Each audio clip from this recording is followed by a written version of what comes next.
welcome back to another edition of Research Fantasy Presents our NBA DFS breakdown for Wednesday, May 17th, 2017.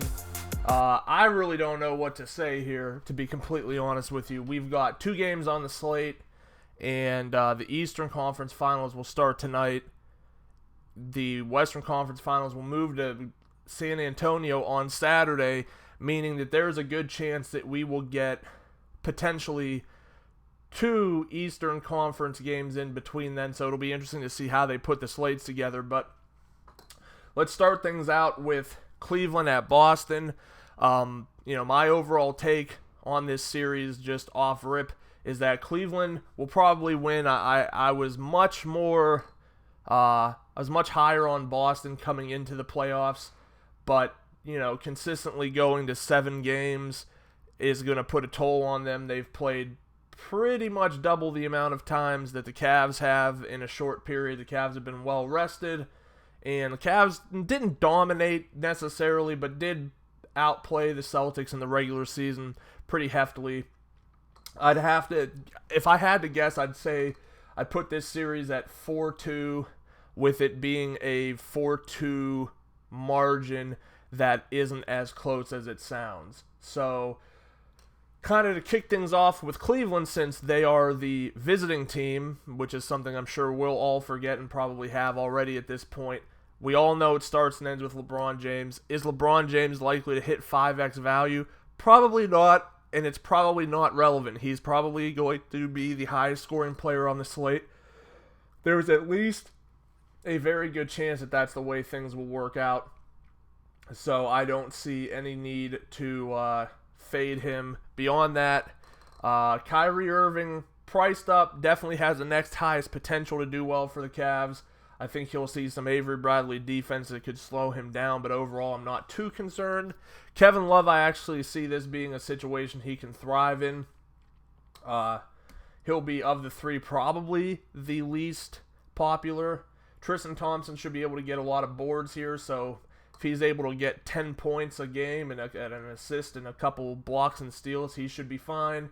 Beyond that, I really think you can take some shots at Deron Williams and Channing Frye and have it not work out too poorly. So that would be my approach to Cleveland. On the Boston side of things, it's definitely Isaiah Thomas and Al Horford as the 1-2 punch here.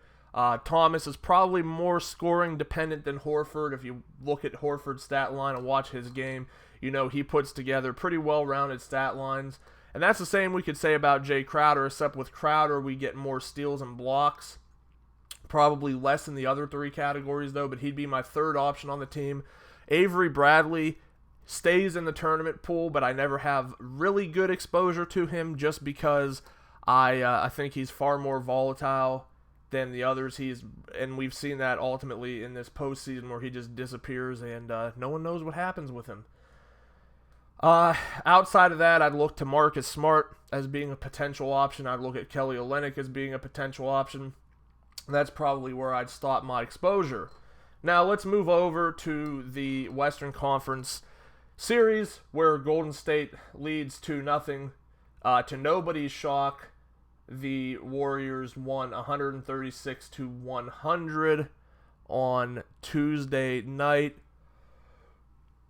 I mean, if you looked at this series once Kawhi Leonard was ruled, even when you ruled out, obviously is what I was trying to get at, but it was pretty clear that this team, this Spurs team without Kawhi just can't.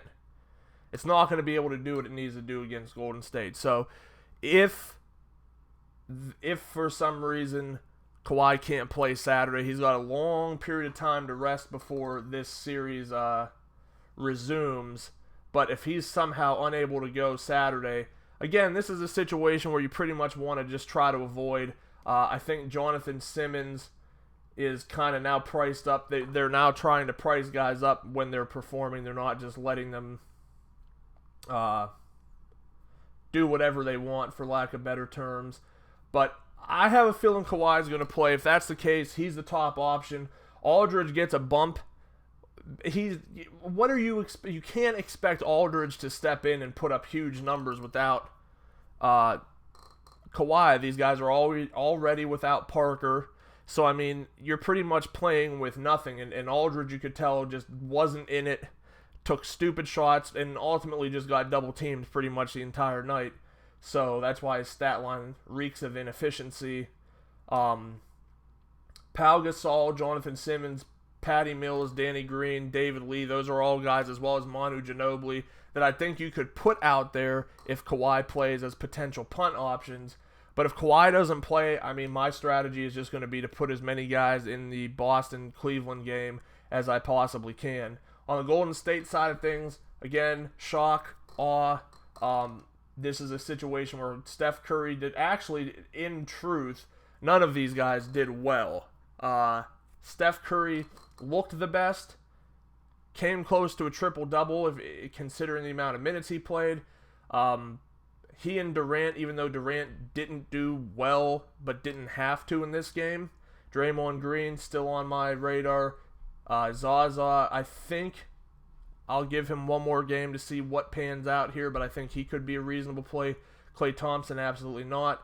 And then, as long as Iguodala is dealing with an issue, and it's tough to say going into the weekend if he will be or not, but I think you could see that the guards, Pat McCaw, Sean Livingston, Ian Clark, all have some upside in terms of what they could bring to the table, but it's just an ugly situation if Kawhi Leonard doesn't play, one that I'll try to avoid as much as possible.